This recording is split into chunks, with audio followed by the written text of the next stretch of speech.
Ako vidíte, dnes sme sa vybrali s Ginkou na krásne miesto. Už len teraz som vošiel do lesa a pozrite sami, koľko tu je dreva. Jeden z týchto stromov, buď tento, alebo tento by som teoreticky chcel použiť, pretože je naozaj ťažký, neviem koľko to mám kilo, ale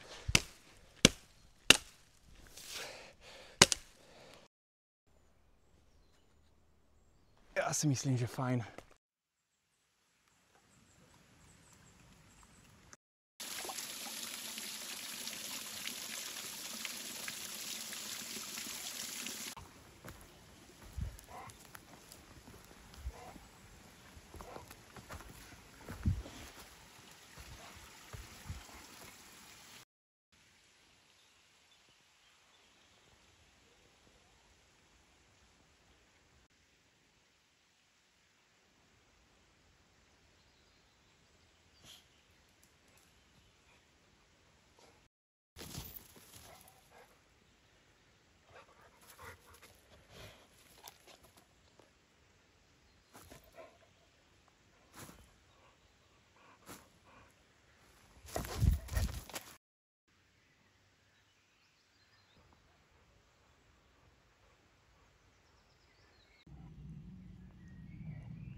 Ahojte kamaráti, vítajte pri ďalšom videjku. Ako vidíte, dnes sme sa vybrali s Ginkou na krásne miesto. Blúdime tu lesami. Gina mi tu teraz proste riešila, že teraz bude šklbať tu všetky kríky a drevo, pozrite na ňu. Ahojte ešte raz, ako sa máte? Dúfam, že všetci sa máte dobre a užívate krásne dni. Videl som, že máte v Československu už máte krásne teplo, že Ginuška? A my tu tak teplo bohužiaľ nemáme. Máme okolo nejakých 14 stupňov dnes, čo je trošičku priemernejšie lepšie, lebo posledné dni bolo nejakých 10 stupňov, ale teraz máme trošku teplejšie a vybrali sme sa von. Predsa mám dnes voľno, akurát strašne veľa múch, som si zabudol repelent doma a tie muchy sú fakt, že otravné, na budúce si to musím všetko zobrať. Chcel by som vám dnes ukázať celkom zaujímavú vec. Chcel by som sa dnes s vami pozrieť na to, ako si v prírode úplne jednoducho postaviť nejaký prístrešok. Dnes by som sa chcel hlavne pozrieť na to, ako si postaviť prístrešok úplne nejaký domorodý, úplne nejaký jednoduchý z dreva, to čo nájdete, tak aby ste mohli využiť. Popravde som to chcel premiešať a pomixovať aj s videom, ako si postaviť nejaký prístrešok pomocou celty, lomeno plachty, ale keďže som sa trošku inšpiroval prírodou a po ceste sem sme videli kopec krásnych miest, tak by som chcel ísť na nejaké krásne miesto a naozaj vám ukázať úplne nejaký jednoduchý prístrešok. Bude ma strašne zaujímať, že ako to riešite vy v prírode, či vôbec staváte niekedy nejaké prístrežky, alebo či na to kašlete a chodíte proste na turistiku fakt, že iba tak. Poprípade si brávate stan a už idete taký trošku väčší luxus. Ale ja osobne mám rád aj stan, samozrejme stan je úplne super vec do prírody, do lesa alebo kamkoľvek. Cítite sa tak trošičku komfortnejšie a povedzme si na rovinu, je to asi najkomfortnejšie byť v stane. Ale ja mám osobne rád aj taký ten úplne že freestyle, taký ten, že fakt, že idete buď pod holé nebo alebo pod tú celtu. Predsa keď ste pod tou celtou, tak väčšinou si ju postavíte tak, že máte ten väčší kontakt s tou prírodou a tak ďalej. Takže pôjdeme kúsok do lesíka. Ja vám fakt akože úplný základ ukážem nejaký. Naozaj nie som nejaký profesionál, nebudem tu stavať prístrežky, ktoré vidíte rôzne videá na YouTube, vždycky také zostrihané, ako to tam stavajú a tak ďalej. Kopec tých prístrežkov alebo také tie zemlianky niektoré. Myslím si, že kopec trvá to veľmi veľa času, aby to postavili. Samozrejme, chcel by som aj ja také niečo spraviť, ale určite to nebude za jeden deň hotové alebo na jedno video, že by som to spravil. Dá sa to spraviť, že na jedno video, lebo vy nevidíte vidíte, ako človek dlho točí to video, ale aj tak si myslím, že bude lepšie, keď si dneska ukážeme iba takto a do budúcna si spravíme aj niečo druhé. Takže pokiaľ sa vám takéto video bude páčiť, pokiaľ budete tu chcieť so mnou zostať, budem veľmi rád. Určite napíšte komentár a kto ste tu noví, budem veľmi rád, keď mňa odmeníte aspoň trochu nejakým tým lajkom, po prípade odberom. Napíšte komentár a my s Ginkou pokračujeme. Ako vidíte, my sme sa tu utáborili na chvíľku pri takomto peknom miestečku. A Ginka tá tu odpočíva, ale ako hovorím, veľmi nás otravujú muchy. Ginka je z toho celá nervózna a ja takisto. Naozaj ten repelent naozaj bude na budúce trochu potrebný, pretože tie muchy sú fakt, že otravné a pozrite Ginku úplne, že otravujú a mňa takisto. Pôjdeme už, Ginuška, neboj sa. Takýto potôčik tu krásny tečie, pozrite na to, čistá vodička z hôr a prostredie tu vyzerá asi nejako nasledovne. Je tu naozaj, že krásne. No samozrejme, Ginka sa išla občerstviť trochu vodou, to musí byť, ale keď sa pozriete tu, tak príroda naozaj nádherná tu. Krásny, pekný deň dnes. Pozrite na hory. Trošku vám aj hory natočím. Krása, naozaj sa dneska podarilo. Počasie úplne neskutočne krásne. Wow, parádička. A tu je taká tundra, tu je veľké miesto, vidíte. Aj tu sa dá niečo vyšpekulovať, tam vidím nejaký taký ako keby lesík, aj tam by sa dalo spať alebo spraviť nejaký prístrešok, ale mňa to skôr aj teraz tiahne tu do lesa, tam odkiaľ sme prišli, z toho lesa, asi nejaké 2,5 km, 3 km sme tade išli tým lesom, akože dalo mi to zabrať, obuv dostala trochu zabrať, ako sa pozriete, tak obuv dostala zabrať, ale Gore-Tex funguje. Nové topánky, ktoré budem recenzovať, takže teraz ich testujeme. Uvidíme sami, či sa vám budú ľúbiť. Ale ja pokračujem, ako hovorím, nech tu nejsme do noci. No kamarádi, samé hlavné, čo je úplne že základ, nájsť si nejaké miesto. Ide o to, že keď náhodou sa dostanete do nejakej situácie, že budete to fakt potrebovať, prenocovať niekde, fakt, že tak rýchlo, tak je dobré si nájsť miesto. Ja osobne mám radšej, keď sú takéto lesy, pretože lesy ponúkajú veľmi veľa rôznych spôsobov, ako a čo použiť. Už len teraz som vošiel do lesa a pozrite sami, koľko tu je dreva. Pozrite sami, tu je napríklad spadnutý celý strom, ktorý tu už nejaký ten čas leží a hnie. Ten už bude taký mäkší. Ale to nevadí, ten sa môže dať využiť takisto. Potom tu máte napríklad ďalší, ktorý úplne že spadol, pozrite na to. Samozrejme, asi sami keď budete, tam vidím ďalší hore popadaný. Veľmi veľa stromov.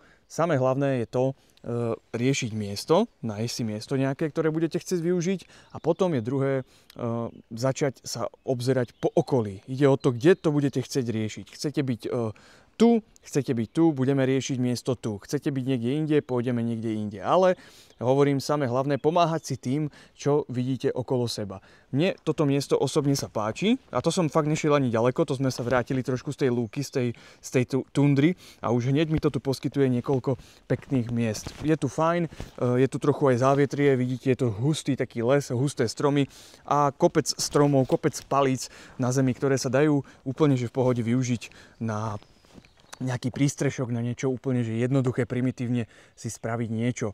Samozrejme je dobre, keď už máte aj nejaké nástroje so sebou, berete si vždycky, ja osobne nosím sekeru so sebou, nôž a ešte aj pilku dokonca mávam so sebou, takže človek sa potom vie lepšie s tým nejako poriešiť niektoré veci. Ja už tu vidím niekoľko spadnutých stromov, ktoré ani nebudú extrémne ťažké. Človek, keď je sám, tak to dokáže zdvihnúť a môžeme to oprieť o niektorý strom. Takže ja osobne by som riešil, že toto miesto bude naozaj pekné pre mňa, na to, aby som si tu spravil nejaký rýchly, primitívny prístrešok. Mne osobne sa toto miesto páči. Neviem ako vy, hovorím, sú to všetko moje nejaké veci, ktoré ja aplikujem, ktoré ja používam. Každý sme iný a každý úplne môže riešiť úplne niektoré veci inak. Takže prosím vás, hlavne každý v kľude a nejako budem veľmi rád, keď si napíšete vlastný názor, ale poprosím nejako sa nehádať medzi sebou. Každý používa niečo iné, každý používa úplne iné metódy, iné praktiky. Ja vám idem ukázať fakt, že úplne niečo primitívne jednoduché, čo fakt, že za pár minút si človek vytvorí niečo, pod čím sa môže ukryť pred nejakým silným dažďom alebo vetrom alebo niečím takým. Ja som nakoniec riešil ísť trošku ďalej. Našiel som tu takúto čistinku peknú. v lese priamo. Je tu kopec stromov veľkých, takže teoreticky by sme sa mohli aj tu nejako zakempiť. Není to tu vôbec špatné. Myslím si, že by to tu išlo. Taká čistinka, síce odkryté trochu nebo tu, sa to tu krásne ozýva, jak rozprávam. A hej, tu by to šlo. No kamaráti, mne osobne sa páči jeden z týchto stromov, buď tento, alebo tento by som teoreticky chcel použiť. Takže budem musieť nájsť teraz nejaký veľký konár, ktorý vlastne použijeme ako úplne tú hlavnú stavbu. Takže bude to fakt, že primitívna vec, úplne jednoduchá.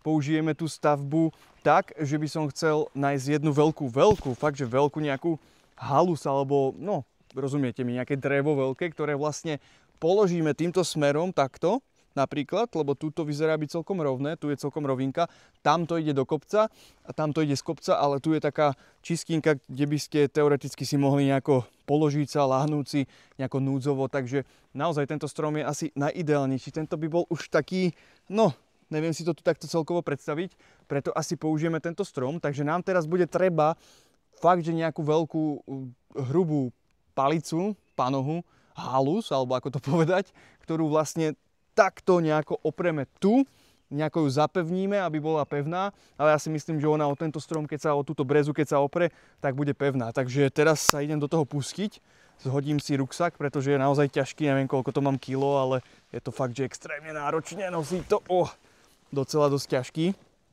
Takže ideme na to. Bude to také rýchle, jednoduché a dúfam, či sa nám to podarí. Naozaj vďaka tejto veci, že ju mám, sekeru, naozaj bez nej by to bolo extrémne zložité všetko. Samozrejme dá sa aj bez toho robiť, dá sa s nejakou mačetou, s nejakým nožom, ale veľmi veľa to pomôže, keď máte sekeru, ktorá je naozaj účinná, maličká, prenosná a hlavne účinná, ako hovorím. Tu som našiel celkom peknú palicu, bohatstvo, ale tu je vody. To som našiel...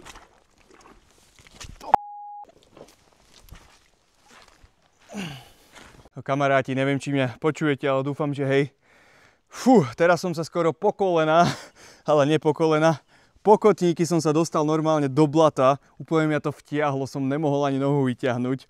Extrém, musím si tu dávať pozor, sú tu fakt, že také prepadliska a ako tam dáte nohu, tak extrémne ťažko sa potom ťahá von. Takže tak, ako ste si všimli, stojím tu na tejto palici. A túto by som teoreticky mohol použiť, lebo je celkom pevná, ale ja si ju skrátim tým, že si ju tu niekde na spodu by som ju chcel celú odseknúť, aby sa nám krásne...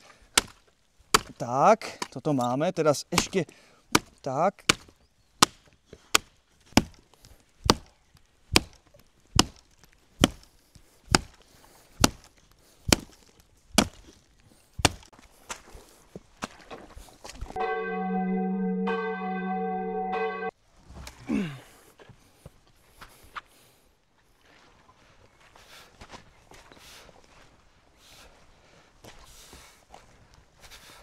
Vidíte toho psa? Pozrite sa na to, ako som si tam pichol nohu. Neviem, či to bude vidieť. Hop, asi to nebolo vidieť. 2 razy sa mi podarilo tam plesknúť nohou do toho blata. Mám to až po nožkách. No, čas na skrátenie, pretože je veľmi dlhá. Gina, utekaj. Musíme ju trošku skrátiť, aj keď pilkou by to bolo asi jednoduchšie, ale môžem aj takto. Hovorím, zlatá Hulta Force.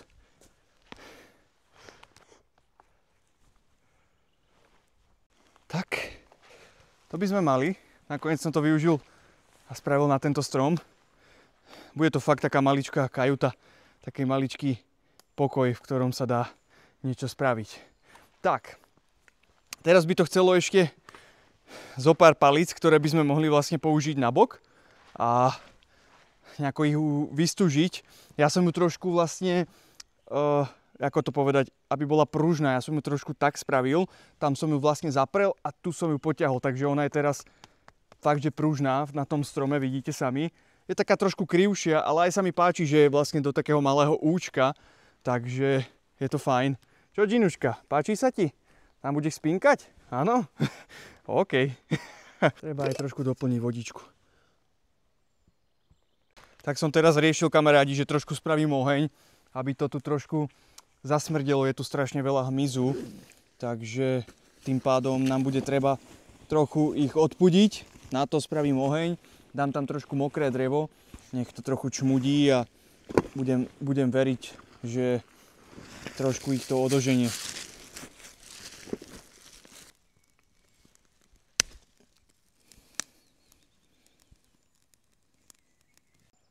Počúvam, normálne v lese sa tu túlajú, tuším, ovce.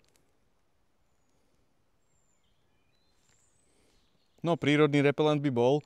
Nechcem nejaký veľký oheň, chcem iba trošku, nech to tu proste zasmrdí tým dýmom.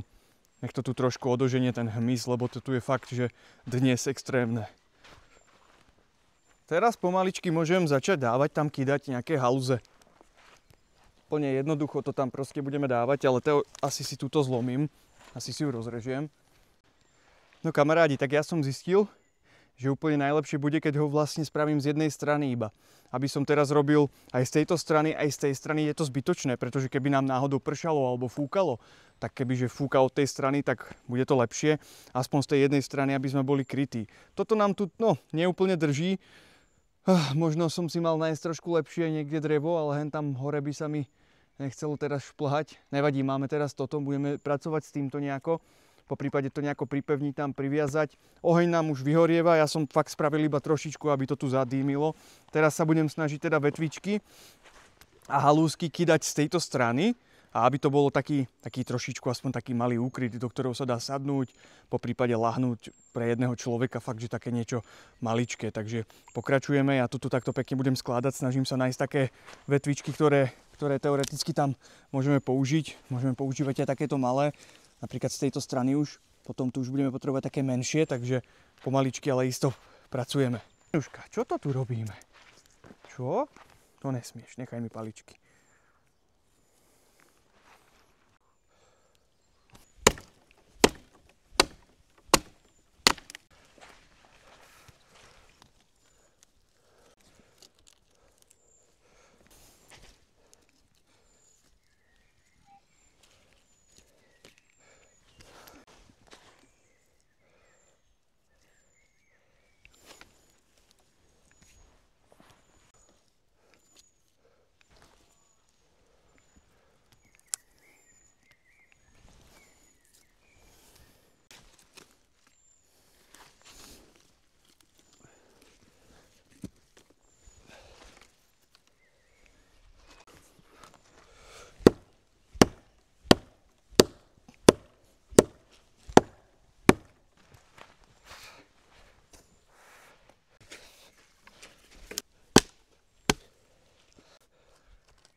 No, našiel som tam nejaký starý ihličnatý strom. Budem tieto vetvičky od neho používať. Teraz na vrch. Nebude to úplne odolné proti dažďu. Ale vidíte, behom chvíľky máme aspoň nejaký základ a môžeme to používať. Úplne najlepšie by bolo tam potom použiť mach na vrch, na strechu. tento mach, ktorý tu všade rastie, vidíte sami, koľko ho tu je, ale ten tam dávať teraz nebudeme.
Čo, pupko?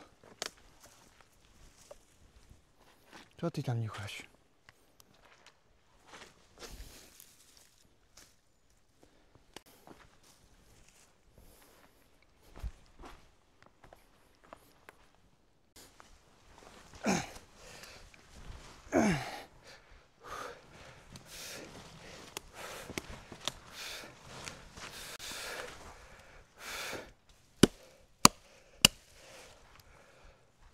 Ginny.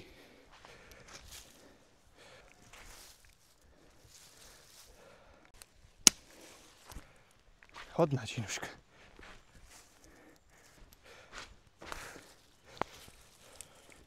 No kamarádi, makačka, čo? Človek sa aj zapotí trošičku v lese. Tak to má byť. Som si tu doniesol stromček, nech nemusím hore dole chodiť pre vetvičky. Tak si ich tu krásne načistím ten strom. A drevo potom môžeme použiť aj na oheň. Bol pekne dole spadnutý pri potoku strom. Neviem, kedy spadol, ale už vyzerá byť dosť suchý, takže už je tam nejaký čas, ale hlavne krásne vonia to drevo. Keby ste to cítili. Škoda, že to nemôžete cítiť. Činuška.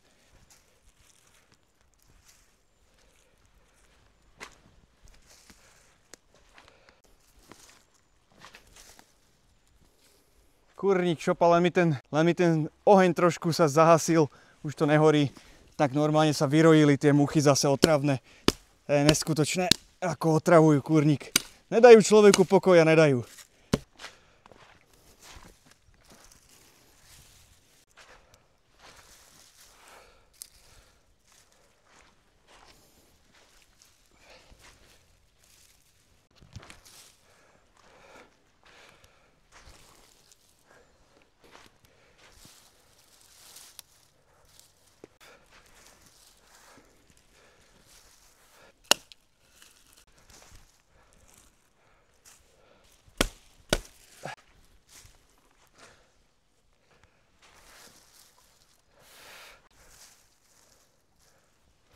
No kamaráti, ja si myslím, že dielo je dokonané.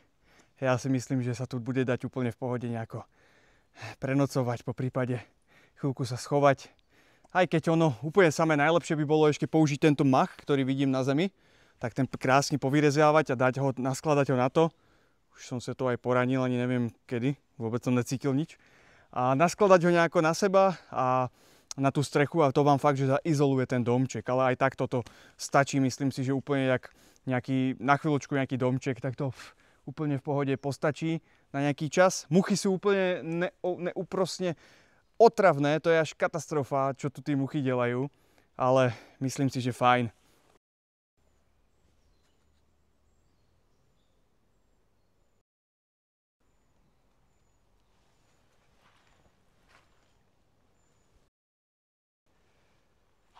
No tak to nejak vyzerá prístrešok. Dielo je dokonané. Ja si myslím, že fajn. Na nejakú chvíľku postačí. Aj keď išlo by tam dať ešte viacej vetvičiek, ale ja som sa staral nejako ukázať vám nejaký ten základ, úplný základ, basic, ako to vytvoriť. No kamarádi, dielo je dokončené. Dá sa tu nejako prežiť, vyžiť. Do polovičky sme to krásne zastávali. Hovorím, není to úplne 100%. Proti nejakému silnému dažďu to asi neochráni, ale stačí trošku ešte viacej použiť driev. Najlepšie sú nejaké vetvičky teraz začať skladať. Samé hlavné začínate s hrubými panohami, s palicami a potom už dávate tenšie a tenšie. Takže asi tak nejako vidíte sami. Takto sme to nejako s Ginkou vyriešili. Takže to je toto z tohto videjka dnes všetko. Pokiaľ sa vám to aspoň troška páčilo, tak budem veľmi rád za komentár. Určite mi napíšte, čo si o tom všetko myslíte. Keď tak mi napíšte, čo si o tom myslíte a čo by ste chceli do budúcna vidieť, či vás takéto videá zaujímajú. V budúcom videjku ďalšom nejakom, neviem presne slúbiť kedy, ale by som sa chcel ukázať vám alebo pozrieť sa na to, že ako si postaviť prístrešok pomocou celty. To už je trošičku jednoduchšie, by som povedal. A čak uvidíte sami. Tak dajte mi vedieť do komentárov, čo si o tom myslíte, či sa vám videjko páčilo. Pokiaľ áno, budem veľmi rád, keď... Pozor, mám muchu teraz na kamere. Budem veľmi rád, keď sa pridáte aj do telegramovej skupiny, poprípade keď dáte aj odber a like a napíšete nejaký komentár. Takže to je asi tak všetko z dnešného videa. Majte krásny deň. Ja som rád, že sledujete moje videjka a vidíme sa na budúce. Čaute.